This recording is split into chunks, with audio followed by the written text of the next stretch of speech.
Welcome to insides tales. आज से हम ह्यूमन रिसोर्स मैनेजमेंट स्टार्ट कर रहे हैं। इस वीडियो में हम एचआरएम का बेसिक मीनिंग, कॉन्सेप्ट और एवोल्यूशन समझेंगे ताकि आगे की यूनिट समझना इजी हो जाए। मीनिंग: एचआरएम वो प्रोसेस है जिसमें ऑर्गेनाइजेशन अपने एम्प्लॉयज़ को प्लान, रिक्रूट, ट्रेन, मोटिवेट और कंट्रोल करती है ताकि ऑर्गेनाइजेशनल गोल्स अचीव हो सकें। सिंपल वर्ड्स में, राइट पर्सन को राइट जॉब पर राइट टाइम पर लगाना equals to HRM. Machine, building, technology सब इम्पॉर्टेंट है, लेकिन कंपनी चलती लोगों से है और उन लोगों को हैंडल करना ही एचआरएम है। एचआरएम का कॉन्सेप्ट: एचआरएम का कॉन्सेप्ट ये बताता है कि एम्प्लॉय सिर्फ कॉस्ट नहीं होते, बल्कि ऑर्गेनाइजेशन की सबसे इम्पॉर्टेंट एसेट होते हैं। इसलिए एचआरएम का फोकस होता है लोगों को मैनेज करना, न कि सिर्फ काम निकलवाना। एचआरएम के main concepts: 1. People as asset. Employees को रिसोर्स नहीं, एसेट माना जाता है। उनकी डेवलपमेंट में इन्वेस्ट किया जाता है। 2. Human oriented approach. एम्प्लॉयज़ की नीड्स, इमोशंस और मोटिवेशन का ध्यान, रिस्पेक्ट और डिग्निटी के साथ treatment. 3. Goal oriented concept. Employee goals को ऑर्गेनाइजेशन गोल्स के साथ अलाइन करना। 4. Continuous development. ट्रेनिंग, लर्निंग और स्किल डेवलपमेंट कंटिन्यूअस प्रोसेस है। 5. Team work and participation. Employees को डिसीजन मेकिंग में इन्वॉल्व करना। 6. Integration concept. एचआर पॉलिसीज को बिजनेस स्ट्रैटेजी के साथ इंटीग्रेट करना।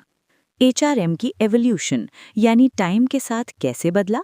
एचआरएम एक दिन में डेवलप नहीं हुआ, ये टाइम के साथ ग्रेजुअली चेंज हुआ, लेबर कंट्रोल से लेकर पीपल डेवलपमेंट तक। 1. Labour welfare stage. 1900 से पहले वर्कर्स को सिर्फ लेबर माना जाता था। Focus basic needs, wages, safety, no training, no development. Workers equals to machine का पार्ट। 2.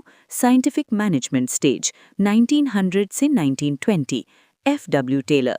काम को साइंटिफिक तरीके से करवाना, time and motion study, productivity main focus. Workers equals to economic man. 3. Human relation stage. 1920 से 1950। Elton Mayo Hawthorne experiments. Employees के social और emotional needs पर focus, motivation, communication important. Workers equals to social man. 4. Personal management stage. 1950 से 1970। Recruitment, training, salary, welfare activities. Formal HR department start. Workers equals to personal. 5. Human resource management stage. 1970 से 1990। Employees को valuable resource माना गया। Training, appraisal, motivation, participation. Workers equals to human resource. 6. Strategic HRM stage. 1990 से present. HR को business strategy का part बनाया गया। Talent management, leadership, culture focus. Workers equals to strategic partners. HRM की relevance यानी HRM क्यों ज़रूरी हो गया? आज के मॉडर्न बिजनेस में एचआरएम बहुत ज़रूरी हो गया है, क्योंकि ऑर्गेनाइजेशन की सक्सेस लोगों पर डिपेंड करती है, मशीन्स पर नहीं। एचआरएम क्यों इम्पॉर्टेंट है या रेलेवेंट है? 1. कंपटीशन बढ़ गया। ग्लोबल कंपटीशन के टाइम में सिर्फ टेक्नोलॉजी नहीं, स्किल्ड एम्प्लॉयज़ जीत दिलाते हैं। 2. टेक्नोलॉजी का रैपिड चेंज। न्यू टेक्नोलॉजी के लिए ट्रेनिंग और रीस्किलिंग ज़रूरी। एचआरएम एम्प्लॉयज़ को अपडेट रखता है। 3. टैलेंट की शॉर्टेज। राइट टैलेंट मिलना मुश्किल। एचआरएम हेल्प करता है अट्रैक्ट, रिटेन और डेवलप करने में। 4. एम्प्लॉई एक्सपेक्टेशंस बढ़ गईं। सैलरी के साथ साथ growth, respect, work life balance.